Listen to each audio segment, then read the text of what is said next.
and welcome. It's Friday. You made it through another week, and we appreciate you being here with us. This is the best in paranormal talk radio. This is Beyond the Darkness. I'm your host, Dave Schrader. Hey, quick mention. Remember, tomorrow night, I'll be hosting Coast to Coast AM, so you can get 6 days of supernatural talk this week. So make sure you tune in tomorrow on Coast to Coast AM. You can go to coasttocoastam.com. Check out the website there. You'll find out about when the show is on in your city, state, and area.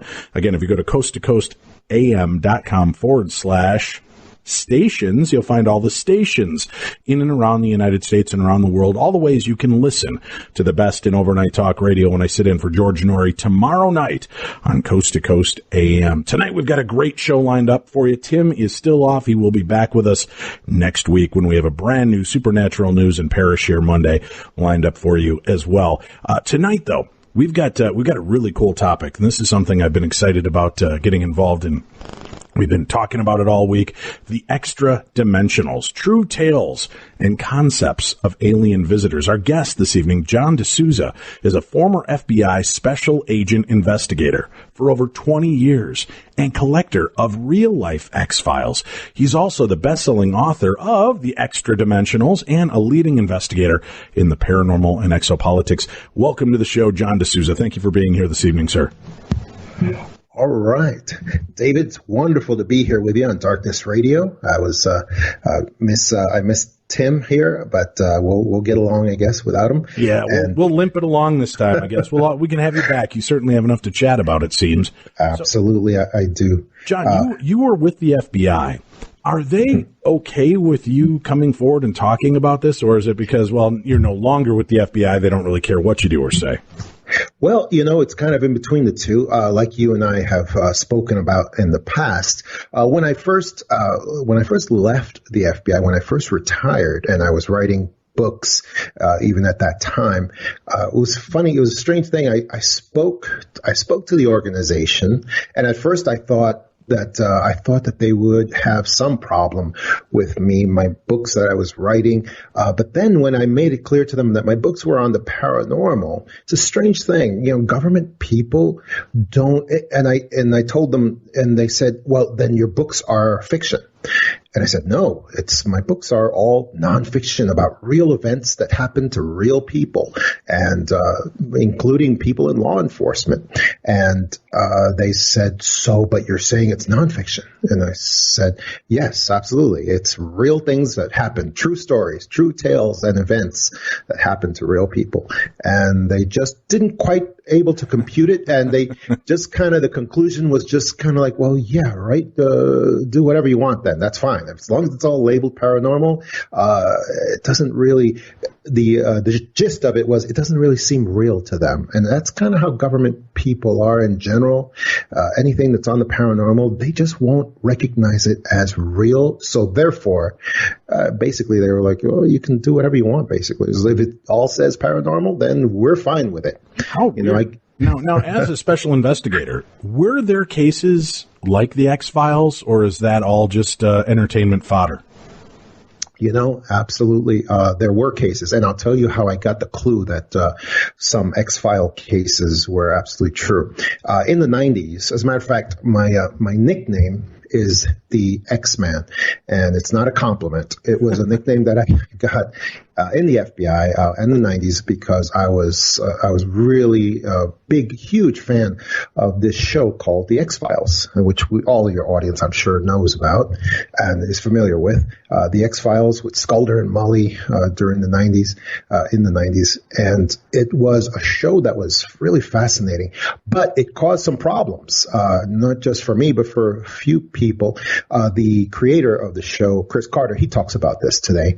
He was called up by some higher ups in the FBI when it became obvious that he was getting some information on procedures in the FBI, because he was extremely accurate on some procedures, but also some of his stories appeared to be connected to things that really happened. And today, Chris Carter says he got contacts from some higher ups in the FBI, and he believed they were very aggressive contacts, asking him who was consulting with him, who was giving him information. And at the time, I was on board as a special agent, and I was also questioned if I had any contact with the X-Files, with Chris Carter, and I was able to say no, absolutely not. However, I'm thinking that some retired FBI agents probably were consulting with him, which is perfectly fine. That's actually perfectly fine for if you're retired from the organization. And I'm sure that that's what was happening, but he was questioned on that. And the fact that his show caused so much alarm that higher ups in the FBI, and at the time, it got out that I was questioned on that. So then my nickname, the X-Man, kind of stuck. After that, I was told that I was demoted from G-Man to X-Man. Nice. And that's how that came about. So yeah, I suspect because of all the alarm that was caused by the X-Files, especially in the organization, I'm thinking that several of their stories, and I'm still trying to drill down which ones were connected to absolute reality that really did happen in real life. Now, being an ex-FBI agent, and if you don't mind, we explore this for a few minutes first. Oh, please. When you leave the service of the FBI, are you still sworn to secrecy regarding cases and procedures and things like that? I know you said some retired FBI agents are allowed to be consultants, but I mean, sure. To what level is your gag order in place? Well, the answer is yes and no, because many of our cases concern secret things that remain secret forever, basically, and methods and procedures that remain secret forever. But things that have been exposed to the public, like for instance, many of our cases end up being completely criminal in nature. In other words, they go to trial, they're publicly exposed completely to the press and to the people, and so you can talk about them. Of course you can, because it's already in the public arena. So, like for instance, I worked many of the very high profile counterterrorism cases throughout the years, especially during the 90s and beyond. I worked the Unabomber case, the single most successful terrorist in American history, really, if you look into it. The Unabomber, Ted Kaczynski, he was an individual that was successful for almost 20 years in bombing people, blowing them up in their homes, in their businesses, sending these individual packages to everyone. And he evaded capture for almost nearly 20 years. Now, when you say that you were involved in that case, to what extent were you there when the door got kicked in? How did that all break down?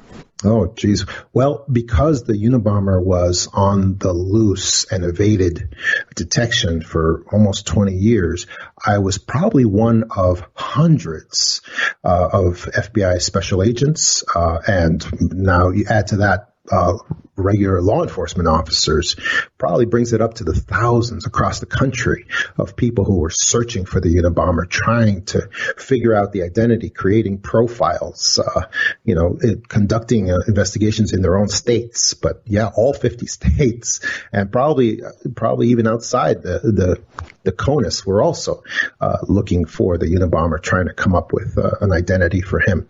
So, what was his big slip up? Was it just that didn't he have family members that said, you might want to look into Ted. We think he might be your guy? Well, and I write about this in my first book, The Para Investigators.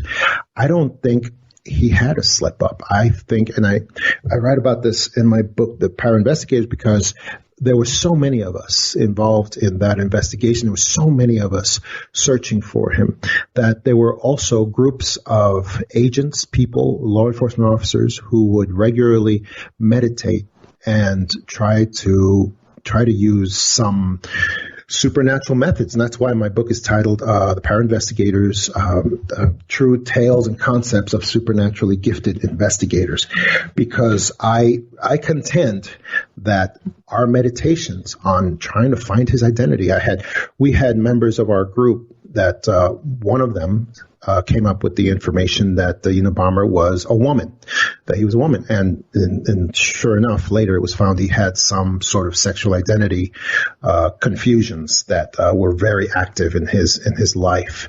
Another one came up with the thought that he was somewhere in a forest. He was somewhere in a forest, and that we had to confine our searches to individuals who were isolated in a forest, and yet another one, others came up with other aspects of his identity.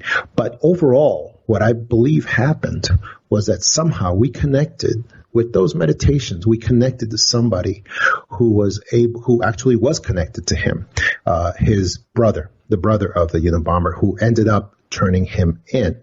And we found out later that his brother was actually a very avid meditator who actually teaches meditation.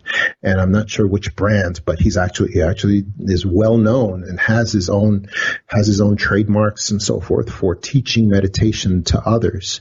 And I just feel like somehow we connected to him and somehow convinced him to turn in his own brother, which was a very tortured decision for him to make.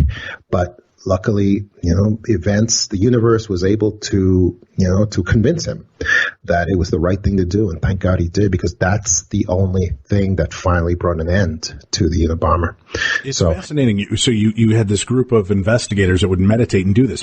Was this something that was alphabet letter, company policy? Did they try different methods like this, or was this just something you guys were doing on the side? Yes, on the side. This was definitely unauthorized on our part. And when we would bring up this information to higher ups, it was not favorably taken. And so, we just had to keep on struggling forward with the purely physical aspect of the investigation, and just going through. You guys were, in essence, trying to do remote viewing in a sense without the training for remote viewing. Yes. Okay. At a time when we didn't even know what the term remote viewing was. Right. But yes, that's exactly what we were trying to do without being able to articulate it. We were trying to do, because we were desperate. We were absolutely desperate. And so we had to employ other terms. And later on, when I found out that the man who made that incredibly difficult decision to turn in his brother, when I later found out that he was a professional meditator and that he regularly reached out into the ether for ideas and for impressions, I was in shock, because I came to the conclusion that, wow, it's very possible we connected with this guy, and we actually helped to convince him to do the right thing as far as his brother goes.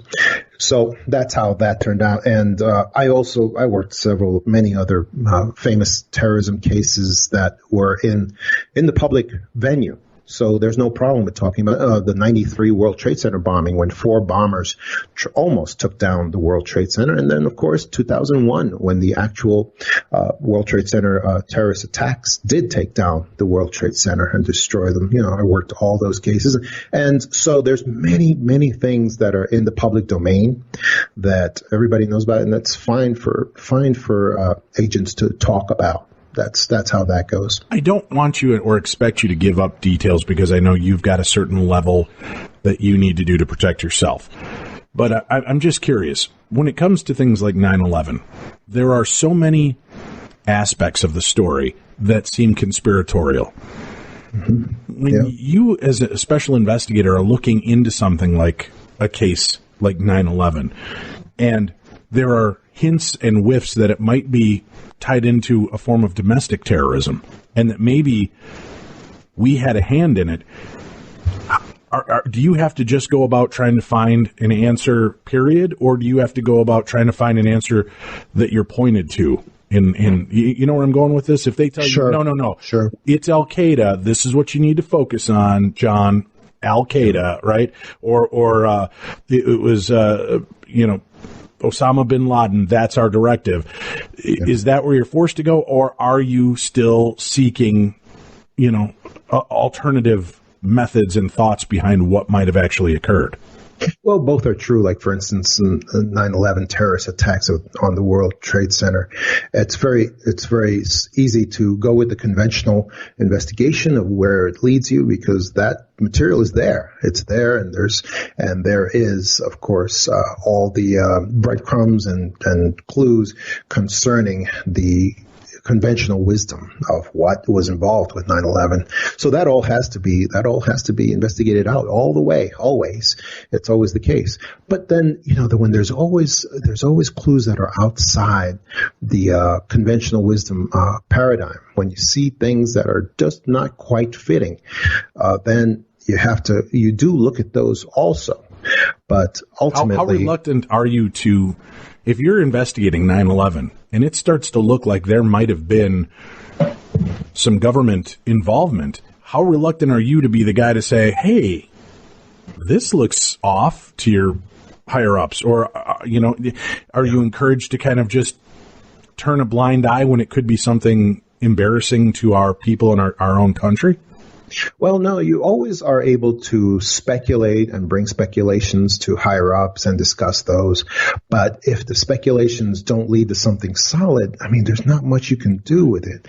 And one of the themes I have in my book, especially my first book, and Dave, I should have told you this ahead of time, but usually when I come on shows for the first time, my first impression shows, I usually end up discussing my first book, The Para Investigators, more, because that's what has my origins in paranormal and so forth.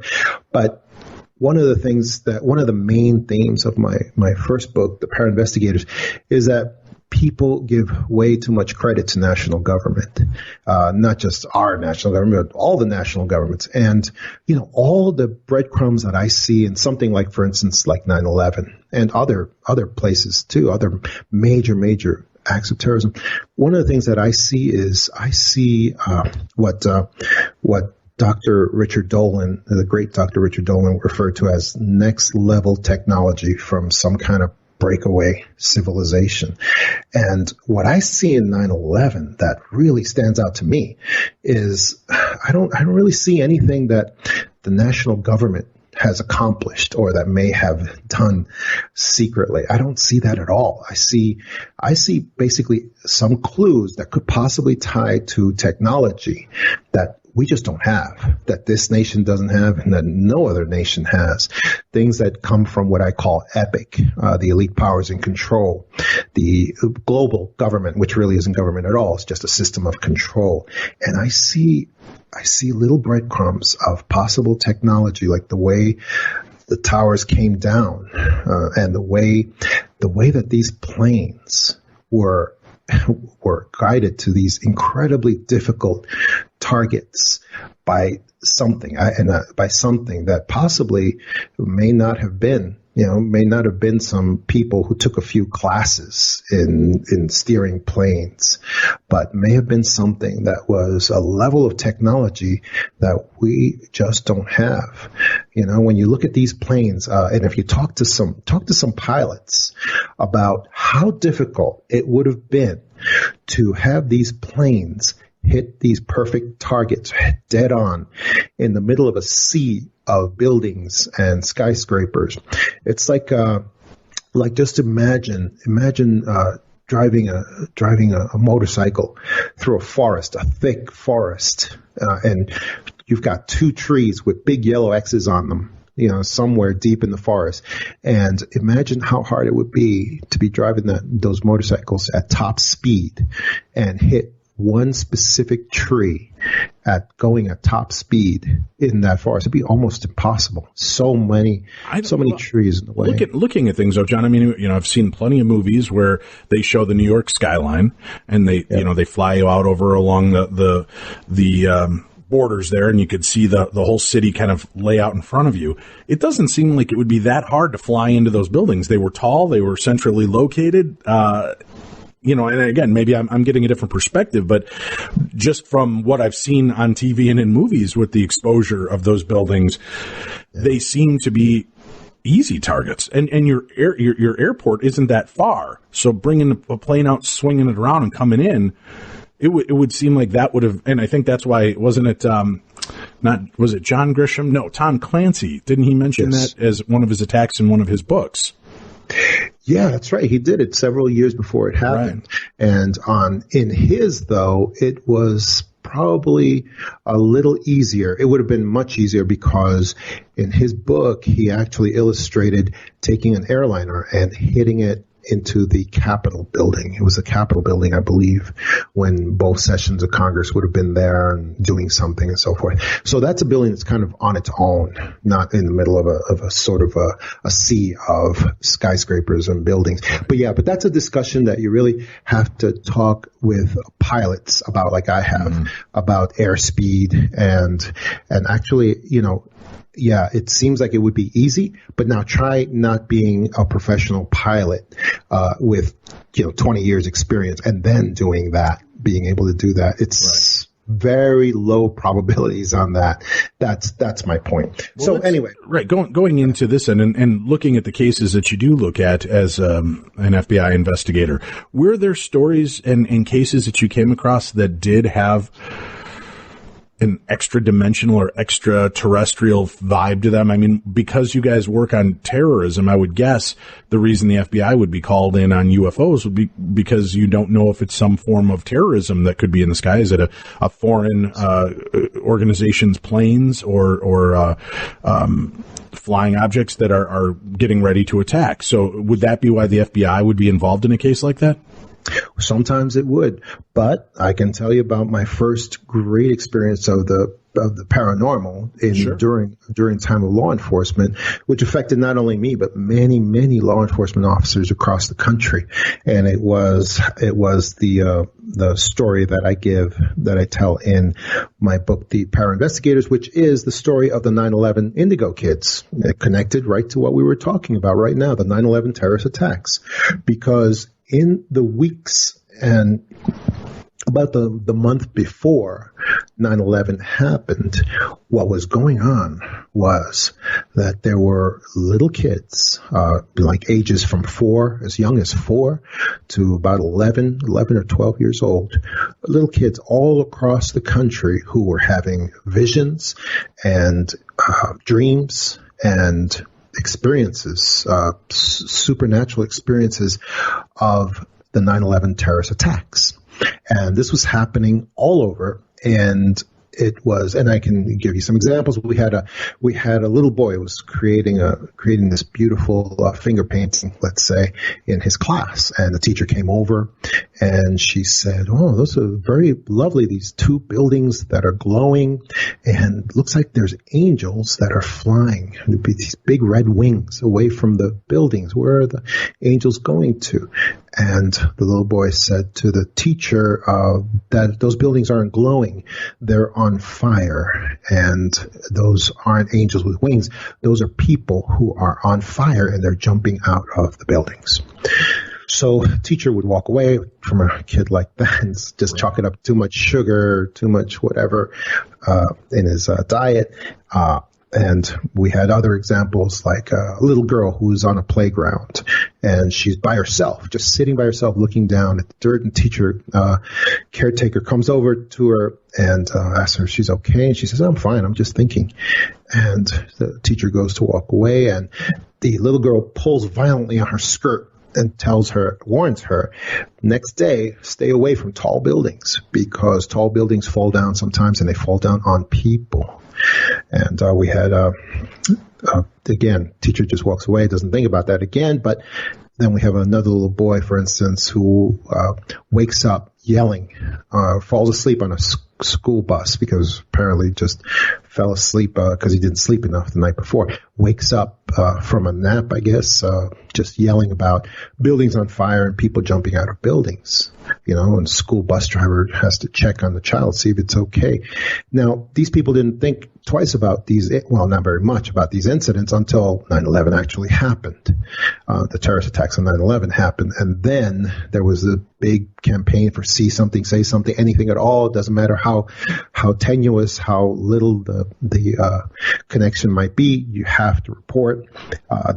anything that could be connected to terrorism at this time. So all of these caretakers, I mean, not usually the parents, but caretakers, babysitters, and so forth, reported these incidents, and law enforcement officers had to go interview these kids and talk to them about, no matter how young they were, and even if they felt ridiculous, there was a 100% coverage policy on these interviews. They had to be spoken to, and they had to be interviewed, of course, with their parents, of course, right? Because the thinking was anything that could possibly be connected to terrorism, just in case these kids had gotten an impression from the parents who may possibly, and that's why the dream and the vision was all about, because maybe they heard something from their parents who may be involved with terrorism. So all of these had to be washed out. That's what we call it, washing out. What an interesting perspective, right? Suddenly it goes from these kids that have mythical powers and seeing the future to were they overhearing mom and dad, even in their sleep,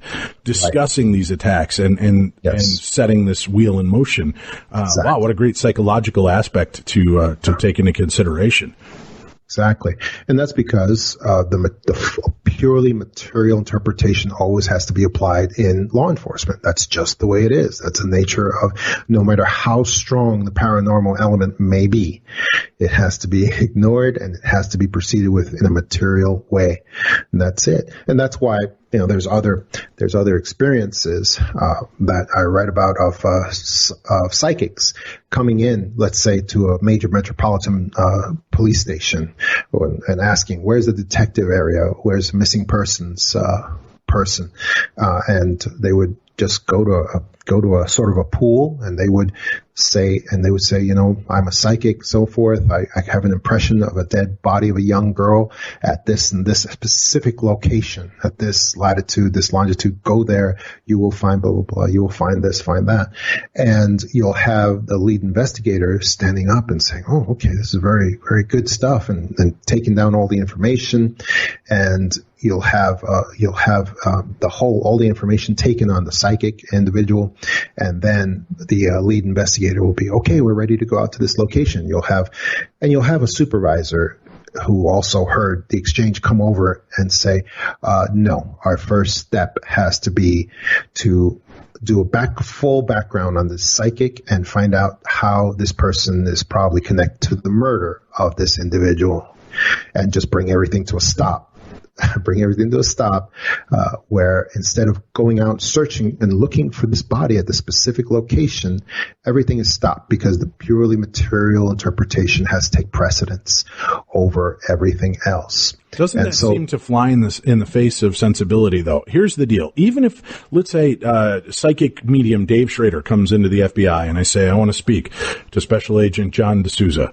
I think I know something about this missing child. And they bring me to you, and I tell you that I'm having these psychic premonitions. Wouldn't it make more sense that while you have me there, you take me, I show you the spot. Yes. Then, once you've put me in that spot, and then start to de-evolve the story.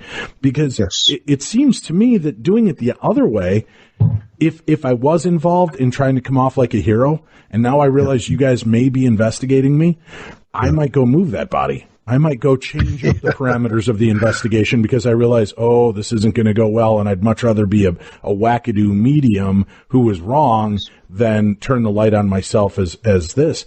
Exactly. Why do they step in the way of that progression? Because, John, I mean, and again, I'm not an investigator. I'm just fascinated by investigative shows. But it seems like if you have a tip, the first duty is to the victim and the family. Let's find this person. Exactly. And if it takes us out to this old sawmill and we find the body, great. That part of the equation is done. And now, as it says, right, the first 48 hours are important. The more information you can get in the shorter amount of time, I would think that would help solve the case a lot more. And it may also help clear the name of the medium quicker, because you can say, all right, listen, we found the body. We know it's been dead for 2 weeks. That would put it to around this date. Well, the medium happened to be, 4 states away working their day job. So now we can immediately eliminate them as the suspect. Yeah. But the important thing is, what evidence do we now have that hasn't gone away, hasn't washed away, hasn't rotted away, that we can find the real criminal? Yes. And you stated basically the major theme of my book, The Para Investigators, which is all about investigators who have paranormal abilities, who use those abilities to help people, sometimes to save lives. And a lot of times they are punished for it because law enforcement is completely material based, and a lot of law enforcement can't look outside of that area. And it's not a good thing because sometimes it victimizes these investigators who go outside of the material in order to sometimes to save lives. And I can give you so many examples that I put in my book. And one of the examples is a story I call Death by a Broken Heart, which is a story that's very well known by your listeners. Let's do this. Death by a Broken Heart. I'll jot that down so we can come back to it after the break. I do want to follow up with one question before we have to take this break and go to the archives for a new theater of the mind. But I'm curious, with the crystalline children, the indigo children from 9/11, what was, once you realized that these children were having this experience and relating these stories, what is the protocol once that's done and you're able to eliminate their families as having any type of internal involvement in this case? Was it just chalked up to leaving that aspect of the case open on why or how these children knew this detailed of information regarding that attack? That's easy. 100% of all of these cases of the indigo children of 9/11, every single one, were washed out. That's what we call washed out when you have clues and theories that are not that strong, and you're able to just wash them out. And they were washed out as no connection to terrorism, and they were closed with extreme prejudice and locked up and never looked at again. And there's no hey, let's refer this over to the psychological unit of the psychic research of this, but none of that. No, there is none of that. But do they keep tabs on those kids to find out if those kids continue to have visuals or connections to future events as well? Not as far as I know. As far as I know, these are places, and they're only called leads, actually. Mm-hmm. These leads are closed out in every single case, and the information is not referred to anyone who could do anything with this, because law enforcement is not allowed to conclude that something supernatural went on here. They're just not. They can't do that. They have to stay. Too hard to use that in court, I understand. Yeah. Yeah, and they're not allowed to share it based on that either. You see, so that's where we're left. That's the final conclusion with these cases. Unfortunately, the FBI concluded that there was nothing paranormal going on and no connection to terrorism. Nothing paranormal, yet these kids were able to visualize, draw, and relate stories to something that happened almost in minute detail. Unbelievable. Exactly. John D'Souza, our guest this evening. We will continue with him, but first, the vaults of the Darchives continue to call us. We have another real-life experience with E.T. from Tim Haas in this, The Theater of the Mind. I woke to the sound of something moving in my room. Panic immediately set in. I realized I couldn't open my eyes or move my body. I had heard of sleep paralysis and at first thought maybe this is what I was experiencing. I could hear the sound of my wife gently crying in her sleep, a mixture between a light sob and a breathy cry. I wanted so badly to open my eyes, to check on her, comfort her, but I was frozen in place. My breathing was regular, but I could not move. I could not even open my eyes. That brought forth a sense of terror I had never and have never experienced since. Was I dying? Was I dead and somehow still in my body, unsure how to break free from my physical form? Even through closed eyes, I could tell there was a bright blue light source surrounding me. The sounds of something moving around me continued. Wait, there was more than one thing moving, and I could feel the bed shake slightly, almost vibrating, and my wife's constrained cries started again. A whirring sound, somewhere between the sound of a fan and a small drill, began to hum. I struggled unsuccessfully to open my eyes, to scream, to move. I sensed something lifting off the bed, like my wife had gone, her body no longer next to me. I I noticed that there was no other sounds around me, not the grandfather clock down the hall, not the snoring of our dog Tugger, nothing, just that subtle whirring noise. Finally, my eyes began to open, the blue light filling my room, and it seemed to be coming from the far right corner. I still couldn't move, but my vision, blurry at first and straining against the light, began to clear, and I quickly wished it hadn't. Hovering above the bed was my wife, as though she was being lifted by an unseen force. What was happening? What kind of hellish dream was I in? My eyes darted to the left of me. That's when I saw them. 3 figures standing close to my bed, varying heights, from 6 feet being the tallest to maybe 4 feet being the shortest. The tall one leaned over and brought his face to within inches of my own. His large, glassy, unblinking eyes gazed into mine. Then it spoke.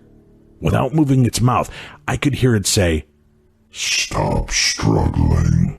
The voice was a mix of mechanical and a man. Then it spoke again. "We will leave here soon." My eyes began to well up with tears as I saw other beings on my wife's side of the bed, their long, spindly fingers running over her body. They looked at each other. I could hear a muted conversation, but couldn't make out the words. Like listening to a loud party from a few rooms away, I could hear them talk without understanding the things they said. Ronnie's body began to shudder, slowly at first, and then more violently as she hung there, suspended above the bed. Her sobs began to get louder as she shook mid-air. This seemed to concern the beings surrounding my bed. They moved quickly to her side, all of them, and she began to lower to the bed. The thing that caught my attention as she gradually lowered was that her long, pretty brown hair didn't just hang behind her. It seemed to flow, like she was underwater, and it swayed gently like being led by the waves. When she finally touched down, her body stopped moving, completely stopped. My heart felt like it froze in my chest. Oh my God, had these things just murdered my wife in front of me? That was when the tall one swiftly moved around the bed and stood beside me. He bent down and his face stared into mine once more, and his voice filled my head once again. "She is unharmed. She will not remember a thing. Neither will you." It extended its finger and tapped me on the forehead between my eyes, while it repeated some gibberish.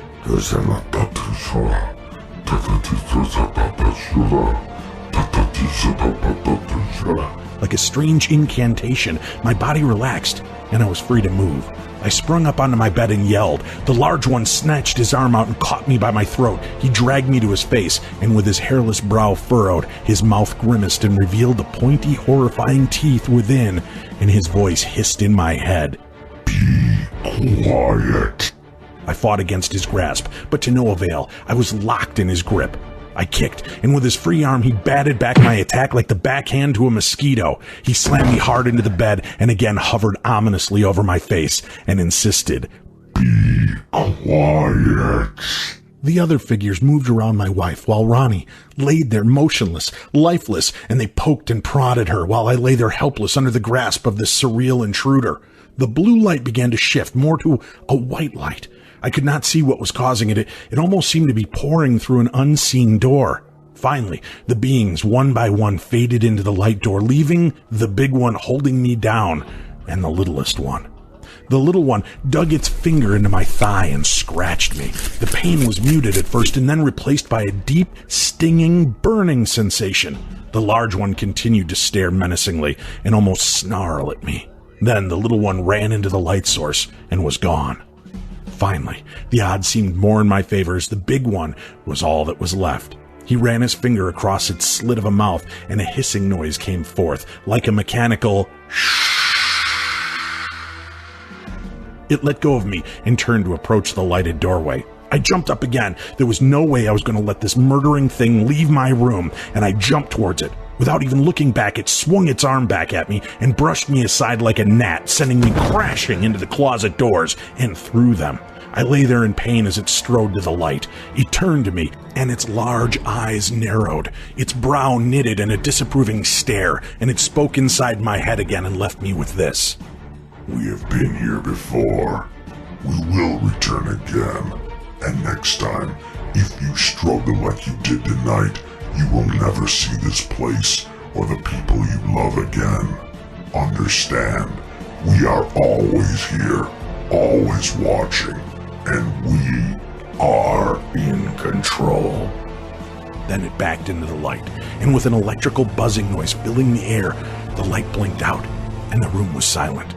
As I tried to steady myself to stand, the broken closet door shifted and crashed down further. My wife popped up in bed and cried out, "What the hell did you do?" I tried to explain the things I saw and witnessed. She insisted I was dreaming and that the long bloody scratch on my leg was from sleep running into the closet door. I'd never and have never walked in my sleep. I still have no idea where these things come from or where they went, but on certain nights my cats will stare into the corner of that room, making strange, long, creepy meowing sounds that they never make any time or anywhere else in the house. It raises the hair on my neck and arms every time. We're not alone.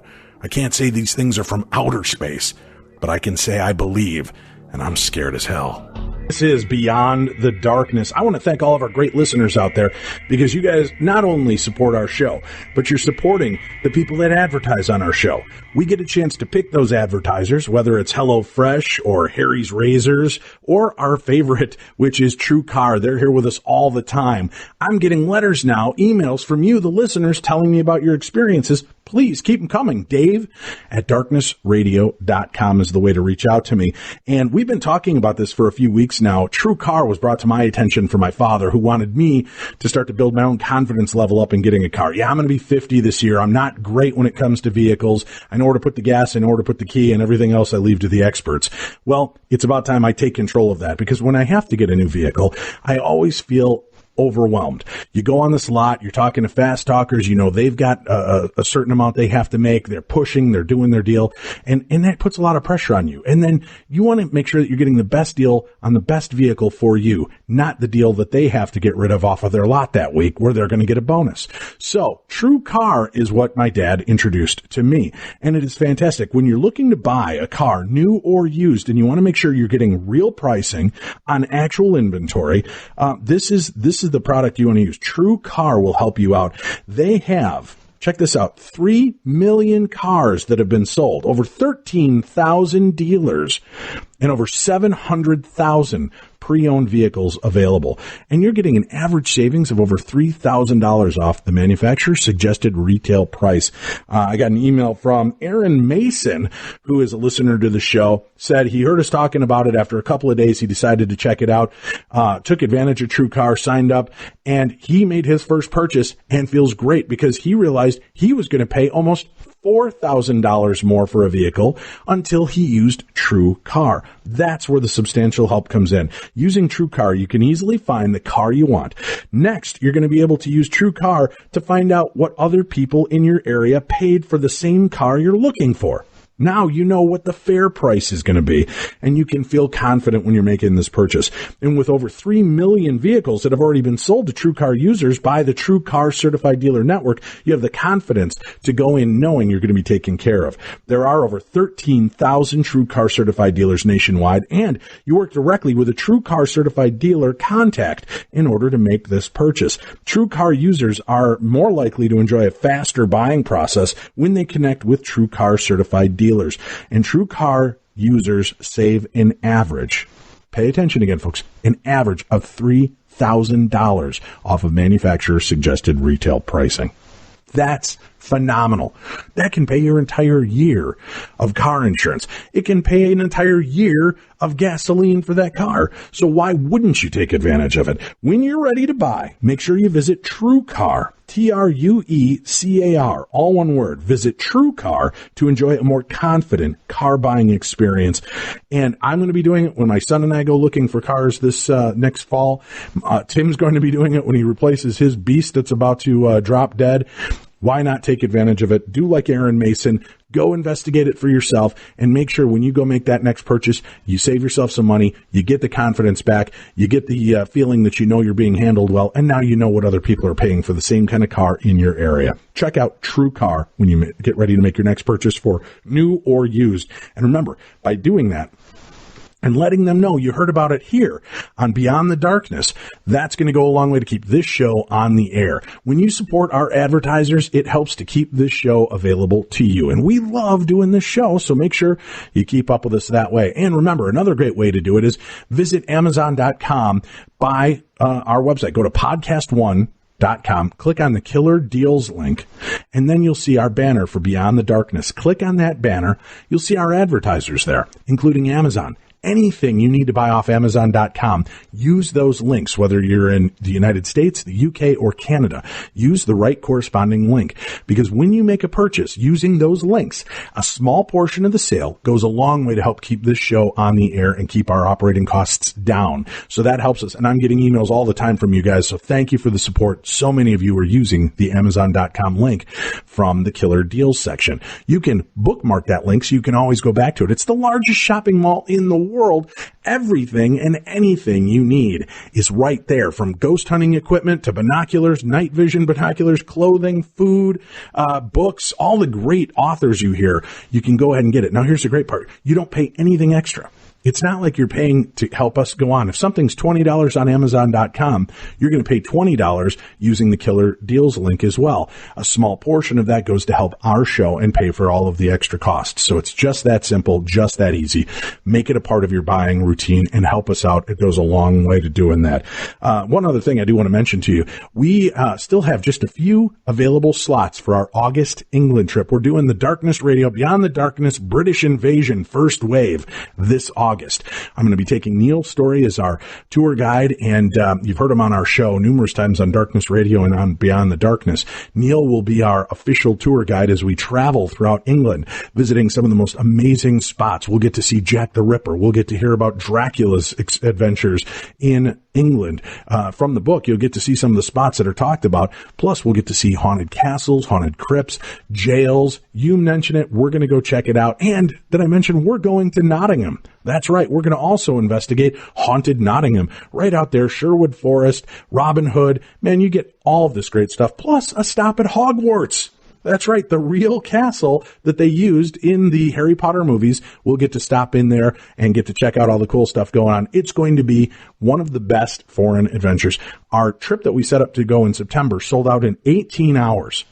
18 hours. Bam. We had to open up the second trip so we could accommodate more people. So come on, go get information at darknessevents.com. Darknessevents.com, and begin your lifetime of adventure with the adventure of a lifetime with your buddies here from Darkness Radio. Me, Neil Story, we're going to be going out there. We want you to join us in this August to do that. Now, if you want to stay a little bit closer to home, we're also going to be going out to the Belvoir Winery, the Oddfellows Asylum. You've seen it on Ghost Hunters. You've seen it on Ghost Adventures and Ghost Adventures Aftershocks. We're going to be going out there in July to investigate with Chris Fleming, the psychic medium sensitive, and Bill Chappell, the technology guru to the paranormal. We're going to go out and get a chance to investigate over a weekend. You'll get to hear some live talks. You get to interact with the investigators. You get to meet the owners and get a chance to see one of the coolest locations and one of the most active domestic locations I've had a chance to visit, the Oddfellows Asylum in Missouri. So go sign up, become members of that right now with us at darknessevents.com. Darknessevents.com. You can find all the information on all these trips and more, where we will be around the United States and around the world this year. Our guest tonight, John D'Souza, is here with us, the X-Man. He is a former FBI special agent investigator with over 20 years of experience collecting real-life X-Files. He's the best-selling author of The Extra Dimensionals, and I know we've been talking about more of his first book and his experiences of getting into this. We're going to delve deeper into his book, The Extra Dimensionals, True Tales and Concepts of Alien Visitors, as the show progresses. But before we do that, you teased us with a little story I had to stop you short on earlier, John, from your first book. Let's talk about Death by a Broken Heart. John D'Souza, our guest, thank you for being here. Yes. Oh, thanks so much. Like I was saying, we were talking about investigators who have supernatural abilities that coincides with my first book, The Para Investigators, True Tales and Concepts of Supernaturally Gifted Investigators. And we were talking about how tragic it is when investigators go outside the material paradigm and look at things that explain what is really going on in certain cases. And very often they are rejected. They can be even vilified for what they do, even though sometimes they save lives. And anyway, in my book, The Death by a Broken Heart, is a story of a guy who's like an hourly security guard. This man named Richard Jewell, who was in 2004, was at the Olympic Park in, I believe it was Atlanta, Georgia, Centennial Olympic Park. He was a guy who no one ever would have taken for a hero. He was an hourly security guard. He was a paunchy guy with a southern drawl, who tried to get into several police departments and his applications never really went through. But on this one night in 2004, he became the greatest investigator who ever lived, because what happened was he was patrolling this park, Olympic Park Village at the time, which it was late at night, but the Olympic event had let out and the place was streaming with hundreds, thousands of people going through these walkways in the park, and they were everywhere, and it was very, very crowded with people. Families, kids, there was even media in the park, mainstream media reporters who were interviewing athletes at the time. So anyway, it was extremely packed. But on this particular night, he spotted this giant hiking pack, one of these big hiking packs where you put everything you've got in those things, and they're like, it can be as big as 5 feet tall and very, very heavy. And it was abandoned in the middle of a walkway where there are dozens and hundreds of people were streaming right by this pack on both sides. And like I said, he became the greatest investigator in the world, because every security guard would have just hauled that thing into lost and found, or hauled it over to supervisors to get what to do next. What he did instead was he took police tape and he set up a perimeter around that suspicious package. He declared it a suspicious package, and he set up police tape around it. And then he started shooing people away from the area. Not just the inner perimeter, but the outer perimeter as well. And he advised his superiors on the radio, and he just was trying to get people to get away from this package. Because like I said, it was a very crowded night, and there were just thousands of people in that park walking all over the place. And he began to use his body. He began to get desperate to get people further and further away from this suspicious package, which he decided was very suspicious. And he started using his body. He started, his voice rose from normal yelling to a shrill, just screaming, where he just started. And he was on camera this entire time because people were taking videos of him, as well as, of course, the regular surveillance cams that were going on. And he was becoming more and more desperate. And eventually this package exploded, and it caused, because of what he was doing, it caused minimal casualties. Whereas if he had not done what he did, it could have been 50 to 100 people killed or injured instead of what actually happened. So he was hailed as a hero right after this occurred. Didn't they also turn the tables on him, though, and then think that maybe he had some involvement in this? Yeah, and here's why. Investigators on the ground there, who were looking at these videos that I just told you about, they kept on looking at these videos of him getting more and more desperate and screeching at people and using his body to get people out of the outer perimeter of this package. And one thing became apparent to them, the same thing that became apparent to me as I viewed those videos at a later date, was that he knew it was a bomb, and he did. Now, investigators on the ground could only conclude that the only way he could have possibly, because he didn't look inside he was on camera the entire time. He never looked inside the package. Of course, he didn't do that. So their final conclusion was the only way he could know it was a bomb was that he planted the bomb.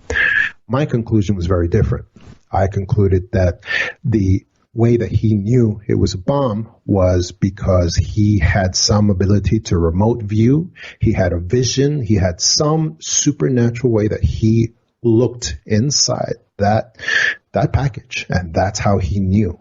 That was my conclusion, but it was very different from the investigators on the ground who said he's the bomber. And basically that went all over the world. The media picked it up. They loved the narrative of, failed law enforcement guy, wanting to be a hero. And so for 88 days, they basically ruined his life. They destroyed his life and declared him to be the bomber. And it was a terrible, terrible thing. And it was the only case I've ever seen where the U.S. attorney had to come forward and make a statement at the end of 88 days that he was unjustly accused of being the bomber, unjustly looked at, I should say, as a person of interest in being the bomber, possibly.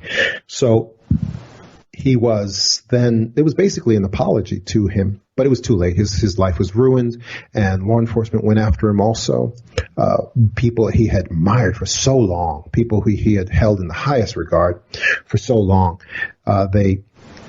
they basically went after him, and and it was just too bad because, like I said, he ended up, of course, going to court and winning some big awards against the media who unjustly accused him. But it was too late. I mean, he died a short time later, and I always maintain that he died of a broken heart.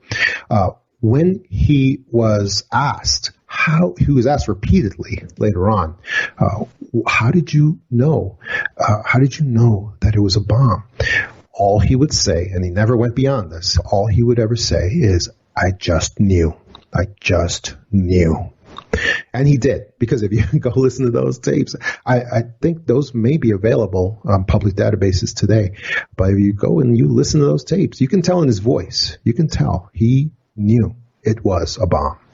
So that's in keeping with the tragic circumstance of investigators who use those abilities. And my book, The Paranormal Investigator, is filled with examples like that of investigators who use abilities. Sometimes abilities they didn't even know they had until that moment.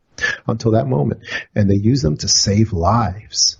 And yet, because people don't understand the manner in which they save their lives, they are sometimes reviled. They are sometimes reviled and made to suffer because of how they use their abilities. And it's a tragic thing. It's a tragic thing because sometimes all they're trying to do is help people and keep people safe. Right. And they're using this God-given gift, if you will, to try to make a difference. And in some cases, it blows up extremely bad. Well, you can understand why some mediums and psychics are afraid to come forward with information or are reluctant to do so. The book I wanted to dip into for the remainder of the show, and certainly we've got so many stories. We're going to need to bring you back here and dip into more of your stories and questions as well. But let's talk about the extra dimensionals, true tales and concepts of alien visitors. First of all, give me your description. What does extra dimensionals mean to you? Extra dimensionals means to me that alien visitors are very possibly, and this is a investigative conclusion I came to after so many cases that I've looked at, that I've investigated witnesses on alien abductions, on just contact cases, observation cases, and it is the central theme that very possibly alien visitors are not physical at all. Instead, they are from other dimensions they are real, and they are visiting the earth. They are making contact with humans on a regular basis, and that phenomena is only growing all the time. However, they are most likely not physical in a permanent sense, and for some reason, they are not able to achieve permanent physicality in a permanent sense either. They are instead from other dimensions. They are able to create change their vibratory rate and appear to be physical. And the same goes for the UFO ships, for these vehicles that people see, which I call plasmas. They are also not completely physical. Now, they can achieve physicality for short periods of time, but they cannot maintain it permanently. That's what extra dimensionals means. It's addressing the same alien visitors that everybody else addresses also, but with a different view, with a different conclusion on on how they exist and how they come here and where they go back to. So you don't believe that when we see these aliens, you don't believe that that's an actual physical being? Is it more of like a projection from an alternate universe, a parallel dimension? Partially, yes. You can put it that way. But yes, they are able. I believe that both in UFOs and the alien visitors themselves, they are able to achieve physicality in our universe, like we are physical for very brief periods of time. That's what I have seen. That's my final conclusion on their existence. But they are not able to maintain that physicality for very long, and they are not able to keep it permanent. That's what I'm saying. Now, when you look around, when you look around on the moon and on Mars, for instance, we can see, when we get the photos that are not doctored by NASA, we can see evidence of civilization, structures, and things that show that there was a time, and even here on Earth, from the megalithic structures throughout the Earth that could not have been done with human technology, we can see that there was a time when alien visitors were here on a pretty much a permanent basis, more or less. And so there was a time in the past, maybe before the recorded history of humankind, that they did have this problem solved. They were able to be here more or less permanently, but something's changed. Something is different in the modern era, and I believe they can't do that today. They cannot be permanently physical in our universe at this time. And I don't know exactly what has changed, but something has. John, what opened you up to the idea of these extra-dimensional craft and beings? Did you have your own experience, or was it simply in the collection of stories that you've heard and collected for all these years? Both are true. I did have my own experiences when I was a child, and I can go into that. But first, what I want to tell you is that the whole extra-dimensional hypothesis came to me, interestingly enough, through an FBI document that I perused, that I studied very carefully, and that was amazing. And its central theme is that alien visitors are not physical. They are from other dimensions, and they are here only temporarily. And it's a document that I can share with everybody right this second. Anybody who's Googling me, it is at vault.fbi.gov.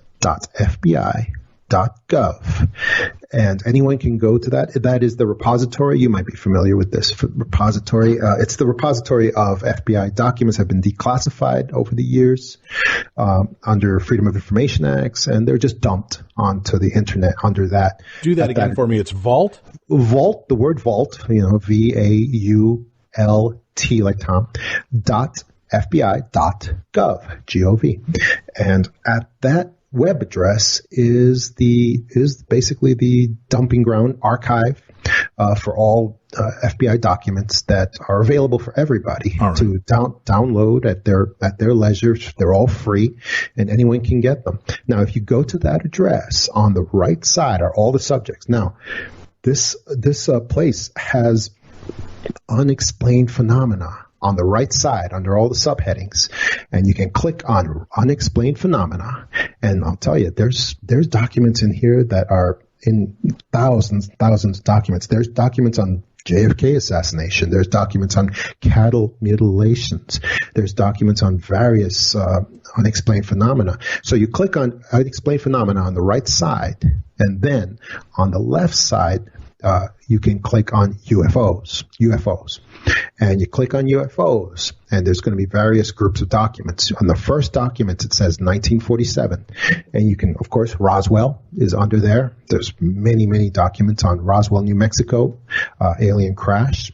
They have on there the Guy Hotel memo, which is a very well-known document, a very famous document, which is basically an FBI supervisor named Guy Hotel, or Hotel, I'm not sure how you pronounce that, who wrote to J. Edgar Hoover in 1947. He said to him, and this document just says, hey, This is real. There was an alien vehicle crash in Roswell, New Mexico, and the Air Force is all over it. And we need to get moving on this. We need to send people. We need to look into it, and we need to treat it like it's a real thing, because the military and the Air Force are treating it like it's a real thing. So we need to get moving and go look at it also. And there's possibly a couple of bodies there, I believe he says also. So that's a very famous document. However, there's a document that's even more famous than that, and it is you click on the UFOs, then you click on the first group of documents. It starts in 1947, and there is a document called a Memorandum of Importance. I call it the Smoking Gun document.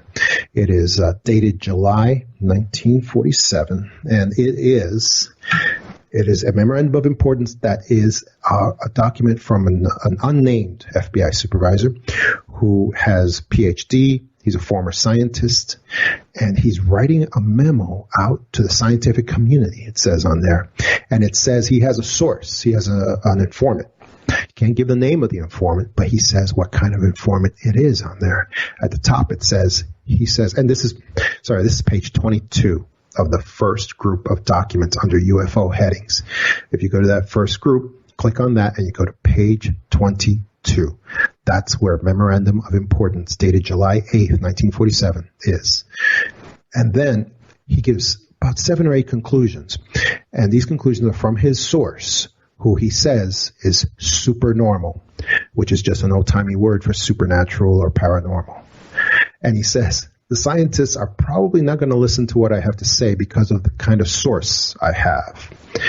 And for me, it seems kind of clear that his source is an ET. It is an extra dimensional being, because if you look at the conclusions, that's the only type of person that this source could be. Because the first thing he says in these conclusions is they're not physical. The alien visitors are extra dimensional. They are from other dimensions. They are not from our time and space. They are not physical. They are not cramming themselves into little metal shells and sailing across the galaxies like we would, because they're not humans. They're not like humans. That's something humans would do.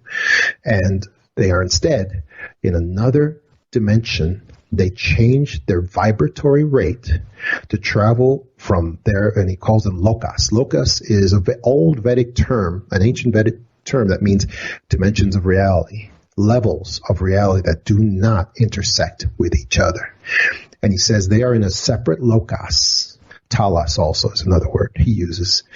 And they are changing their vibratory rate to match our vibratory rate, and therefore they appear to us in our physicality for periods of time.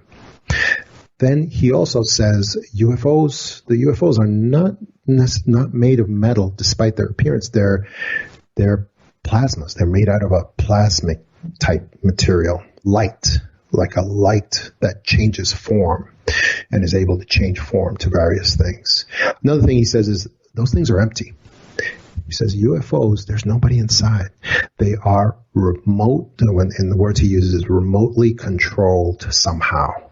And they accompany alien visitors, but they are not containing the alien visitors. And he also says their level of technology is so tremendous that we cannot challenge them with our Air Force in the air, because that would be a tragic mistake to do that. Because their technology is just so far advanced from ours that they could very easily destroy our air defenses and any challenge that we would put to their vehicles in the air. Shortly after that, I would contend that Admiral Byrd and his Navy flotilla found out exactly that when they went to Antarctica to try to attack the Nazi base, Neuschwabenland, that was supposedly set up in Antarctica, and they were attacked by UFOs, and went very, very badly for them. John, does our government look at these as real threats, these extra dimensional beings and craft, or are they just like, don't ducks and geese sometimes gum up the engines of planes and they cause issues. You know what I mean? Do they look at it as just it's just phenomena that we can't control, but it's not like they've got nefarious intentions for us? Right. Well, they can't control it. One of the things that I go into is something I call the carpet stain doctrine, which is the doctrine that government agencies are assigned a certain assignment. They are given that assignment. Like, for instance, NASA has the assignment to control and monitor the space around the Earth, the outer space atmosphere around the Earth.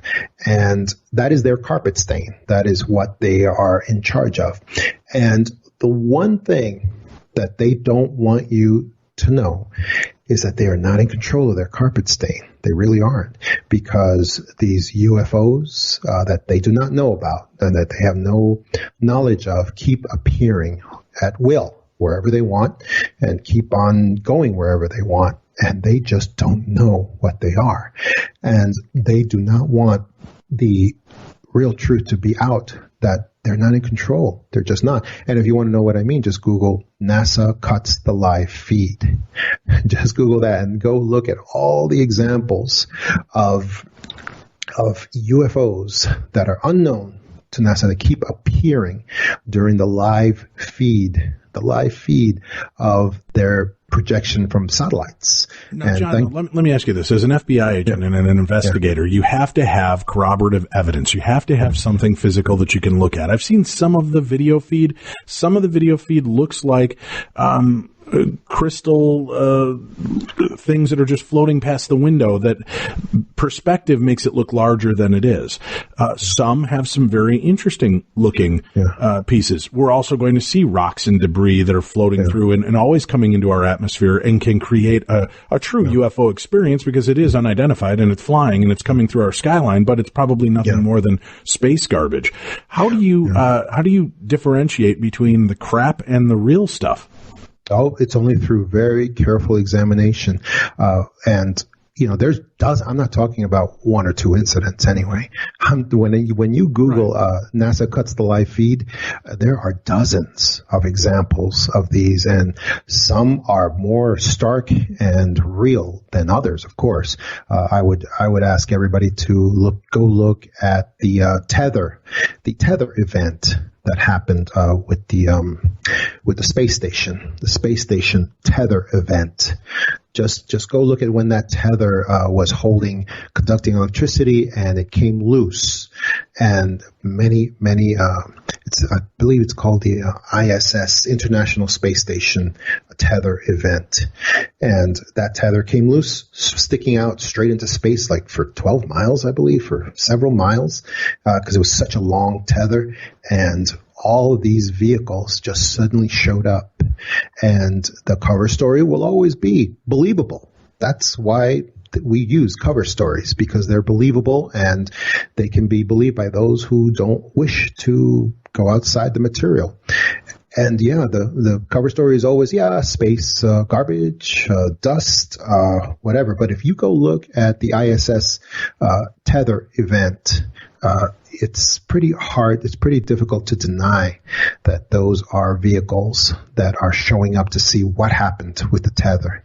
It's really something. But in vein of what you just said, being able to distinguish, here's what I would ask people, and I always ask people to do this. My book, The Para Investigators, I would ask them, please go to Amazon, read the free sample of the Para Investigators that's available, where it says, look in here. Just go and read the first 50 pages for free, or get the sample downloaded for free of my book, The Para Investigators, because the first 50 pages is a primer on what real investigation is and what real evidence means, because unfortunately television has trained us not to know what real evidence is. We've been trained with things like CSI and all the CSI-like programming that's out there, that the only thing that's real evidence is stuff that goes into a test tube, or that men in white lab coats can measure, can compare, and can put on a computer screen. And nothing could be further from the truth. the most valuable real evidence that's out there, that's demonstrable, is anything that can be connected to human authenticity. That anything that we can connect to real people. And if you want to know what I'm talking about, just go look at on the video databases. We still have available the testimony and the interviews with Betty and Barney Hill, for instance. Go look at those interviews. You want to see authenticity. You want to see something that's real. Go listen to, especially Betty Hill, talking about their abduction experience and what happened to them. And you can hear it in their voice. You can hear it in their conduct. You can see that this is very painful, that they're not gaining anything from talking about this. And that's the most valuable kind of evidence, I would say, is anything you can connect to that kind of authenticity. See, they were fascinating to me because here you've got a multiracial couple who would have drawn a lot of attention and ire. And I know they probably wanted to fly under the wire as much as they possibly could.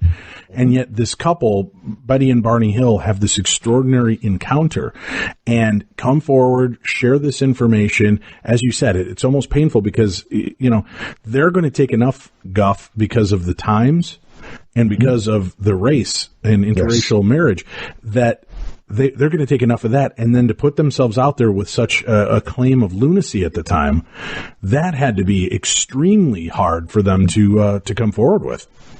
Yes, exactly.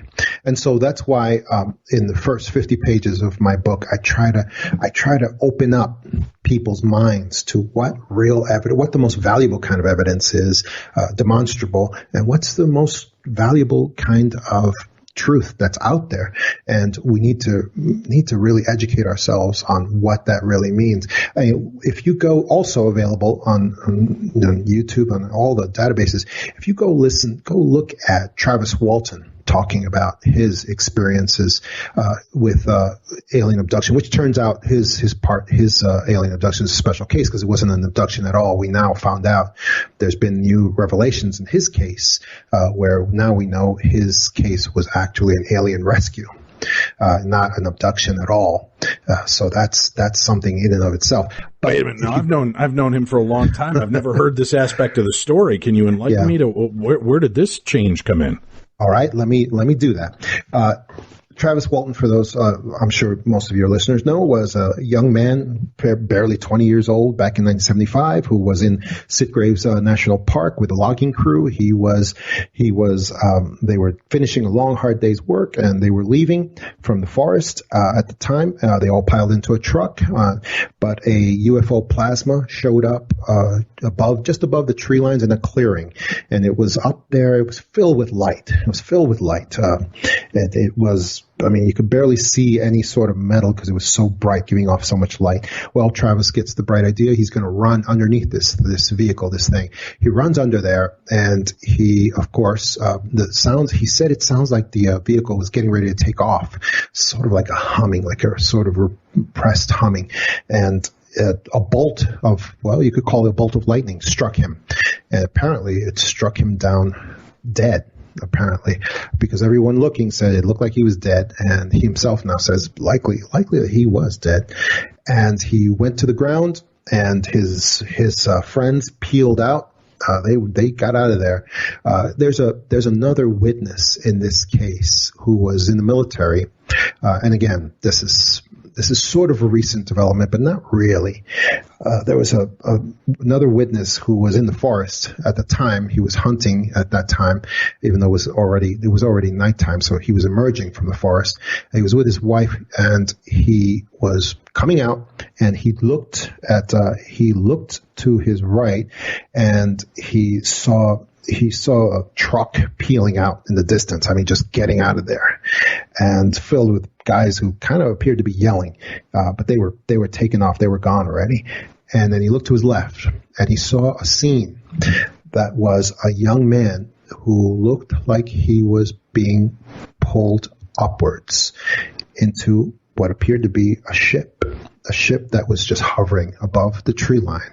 And if you go look at my book, The Extra Dimensionals, True Tales and Concepts of Alien Visitors, his testimony captured my imagination so much I put it on the cover of my book, and it is actually the scene that he says he saw of a young man being pulled up, and didn't appear to have any sort of harness or any pressure points. It looked like he was being pulled up from the inside out and floated upward towards this, in the beam of light from this ship. He appeared eyes closed, head back. It looked like he may have been unconscious or dead, and he was being pulled up. And that scene is on the cover of my book, The Extra Dimensionals.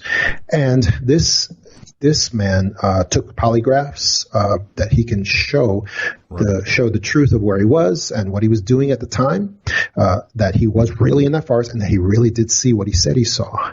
It's fascinating how many of the people that were witnesses that day have passed polygraph tests. I mean, exactly. And I know that polygraph tests can be wrong from time to time, but they've been multi tests, and each one is positive. It's just, it never breaks down in their story. That's so fascinating. Right. Yeah, and I'm not a big believer in polygraphs, but Travis Walton is, because he's passed several. So he's a believer in that, and most of his all of his witnesses almost have passed many as well. So he is, but however, the problem with this witness was that later, as we looked into his background, he had several contacts with these professional debunker groups who have plagued Travis Walton and his witnesses for so many years. So because of that, this particular witness was never accepted by Travis, and won't be, rightfully so, because those contacts make overall his persona very suspect as far as Travis goes. So for that reason, this witness has never been accepted by Travis. But like I said, what he did see was really captured my imagination. That's why I decided to portray that on my book. And the other thing about that is that Travis, and we were talking about authenticity and what real evidence is. Well, to me, real evidence is what Travis and his witnesses have been maintaining the exact same truth for 40 years now. It's been 40 years without deviation, without backstep whatsoever. And people don't know, but it's against incredible pressure, incredible challenges, incredible, sometimes not the most honest kind of attacks against them. And that's been going. And yet, if you go look at an interview that Travis has given about the truth of what happened to him during that time when he disappeared for 5 days and was taken somewhere by alien visitors, where he woke up and was there for 5 days. He is perfectly, you can hear it in his voice. You can see it in his testimony. You can see it in his demeanor. He is absolutely, completely truthful in everything that he says. And that's real. That's real evidence. In the book, talk to me about, we've talked about some of the more famous cases. What was one of the more chilling stories that you included in this book that people might not be familiar with?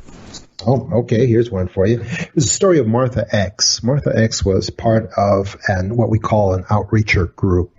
There are groups they're sort of like meditation groups. They usually have a guru that leads them.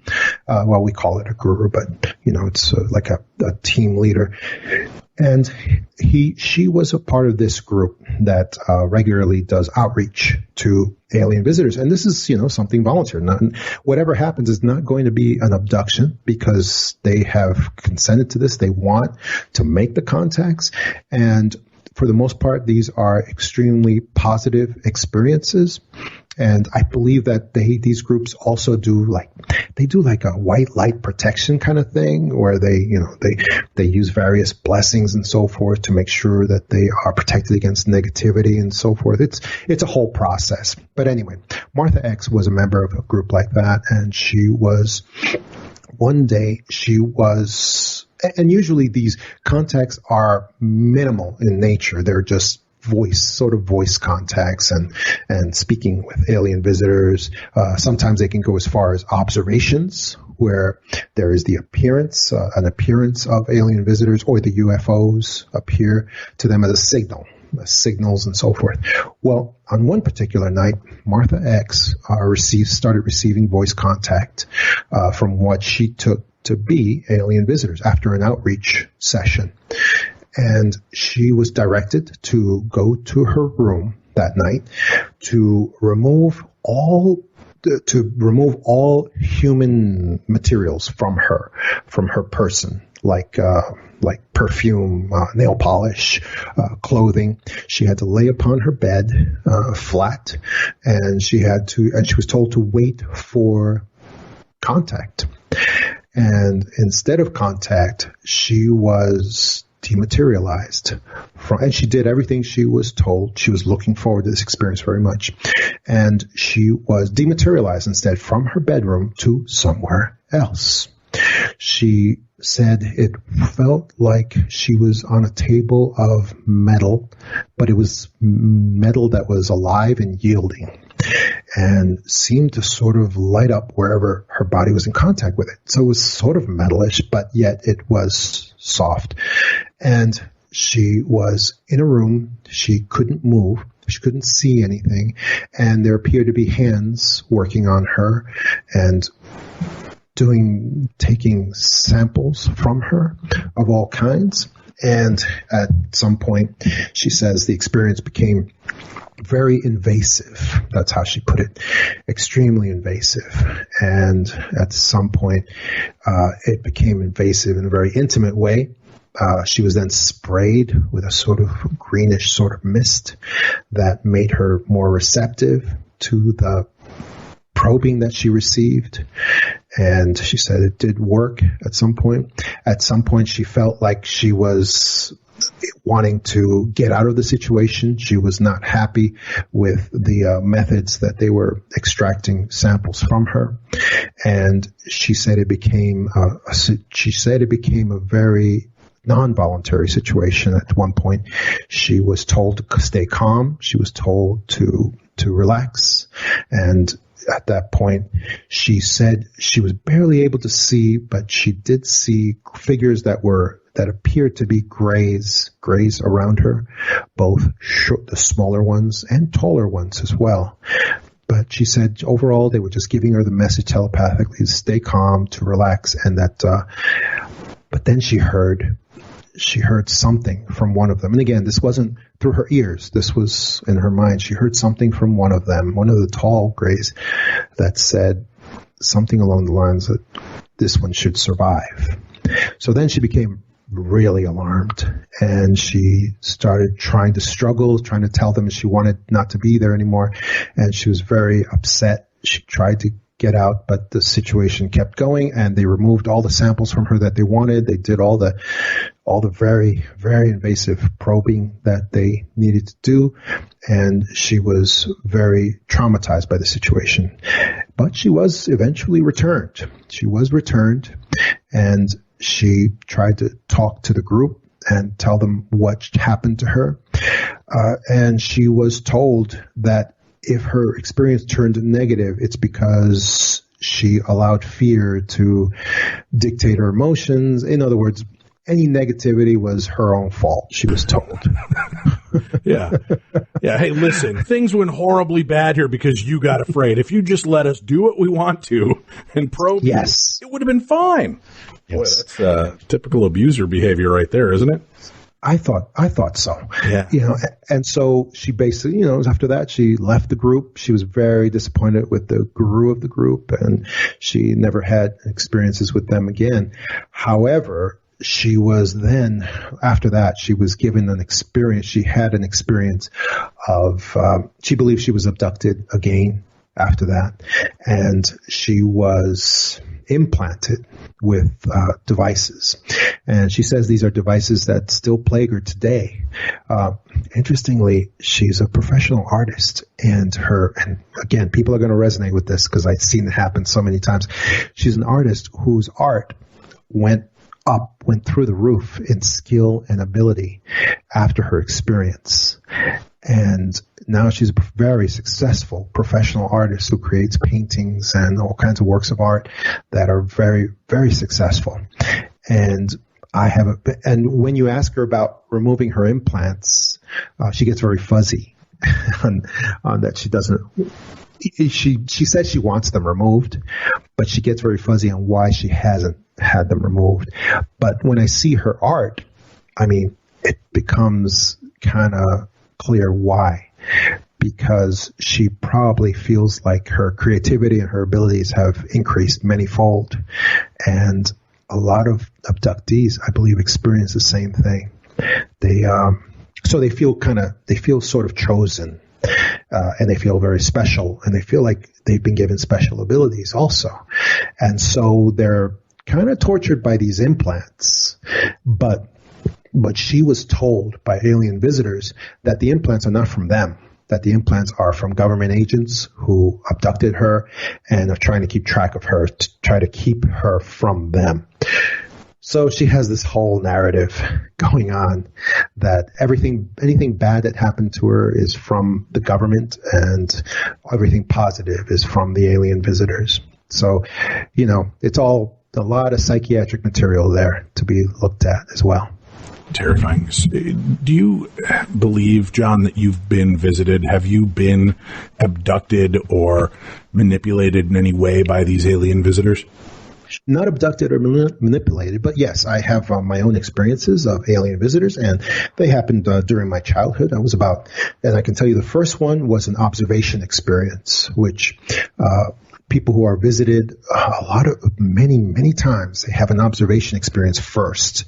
And I contend that these UFOs collect information and bring it back to the alien visitors, who then decide, okay, it's time for a personal visit.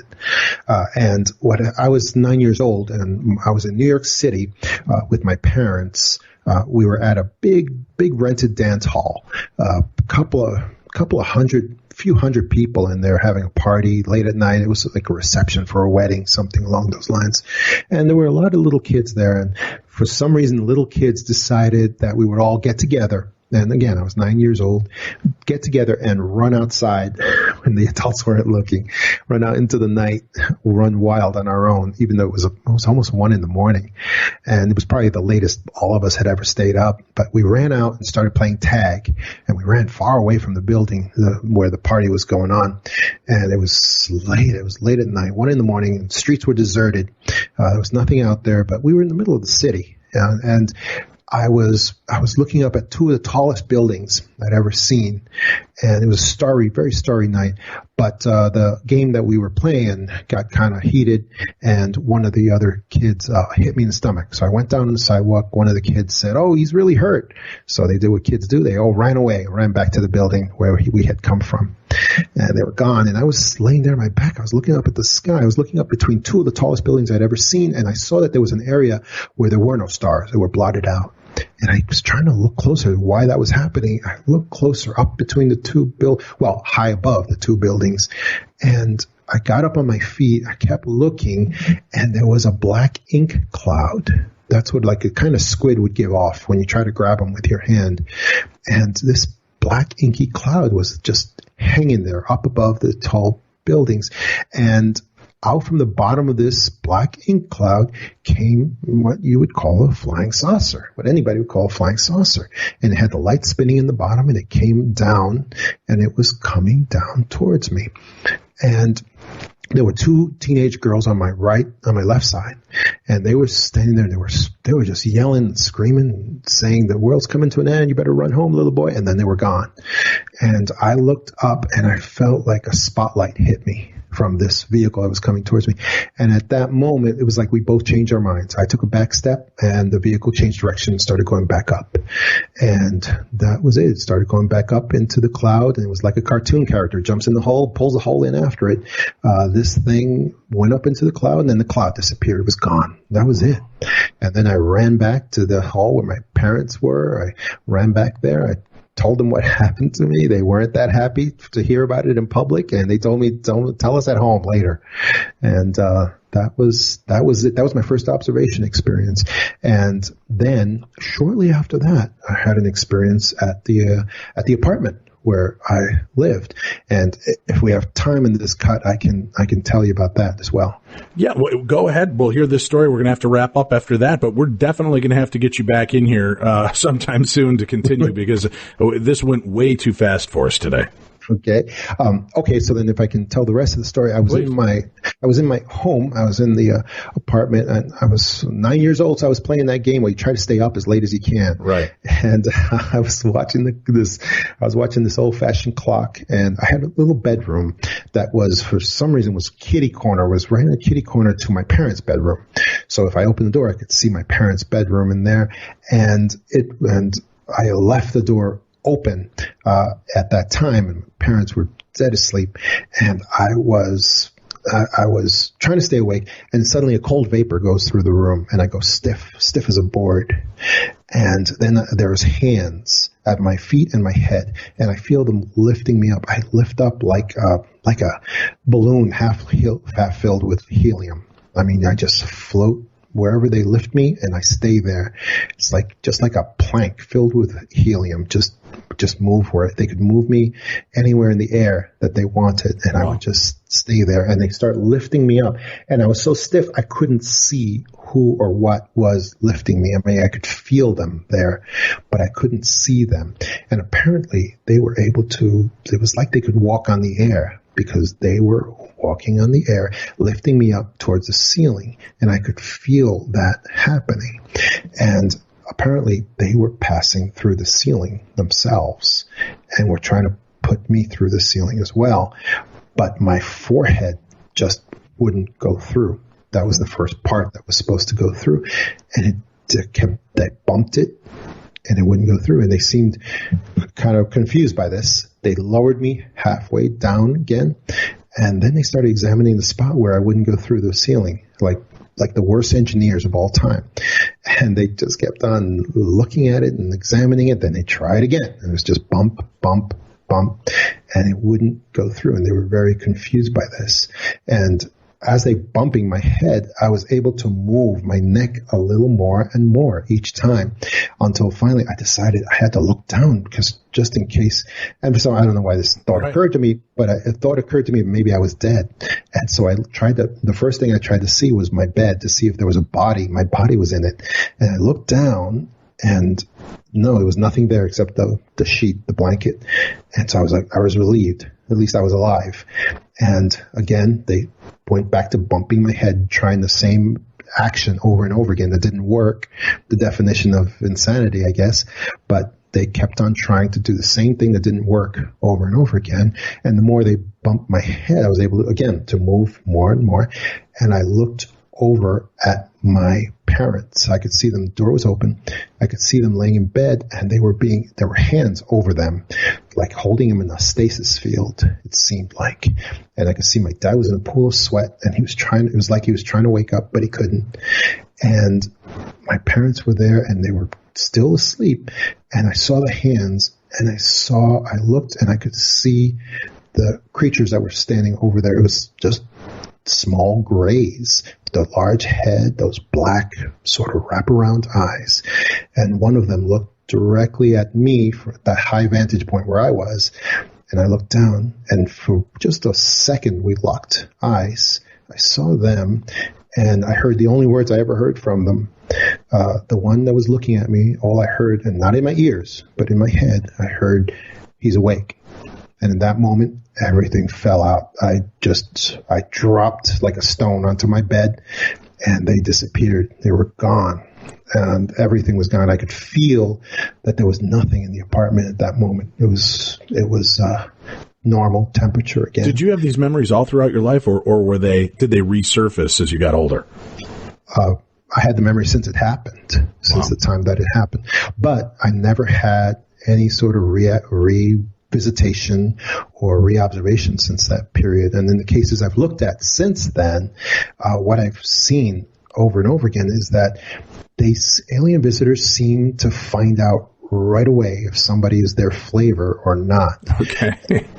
And some people say it has to do with blood type. Some people say it has to do with DNA structure. I don't know, but I never got another visitation, an observation, nothing after that. And that was a very long time ago.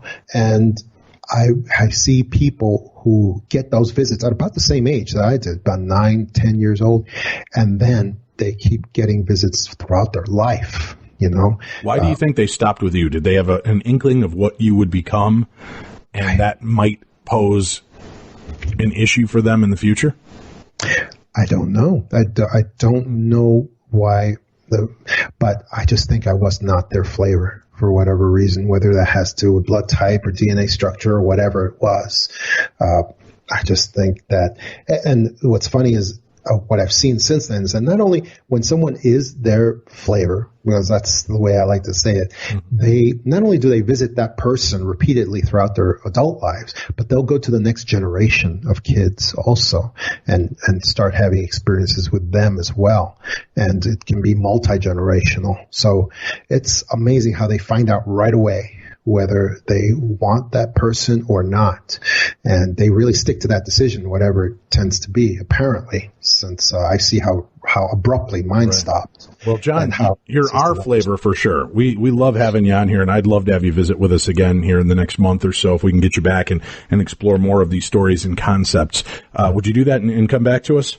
Absolutely, Dave. That would be fantastic. This has been a great pleasure for me. So, the book, again, The Extra Dimensionals, True Tales and Concepts of Alien Visitors. We'll put up a link to John's website so you can find him and all of his books. We'll also put up a link to that FBI website that he mentioned earlier, vault.fbi.gov. That's vault.fbi.gov, and you can look up the subject's unexplained phenomena to find some of the cases and stories that we spoke about here tonight on the show. Well, that's it for this evening. Remember, I'll be back tomorrow with Coast to Coast AM, sitting in for George Norrie. We're going to take a scientific look at supernatural investigating, and our guest has a very important message. We shared this a few weeks ago from a TED Talk, but one aspect of paranormal investigating that has been grossly overlooked and may save your life. So make sure you tune in for that tomorrow. coasttocoastam.com/stations to find stations and times in your city, state, and area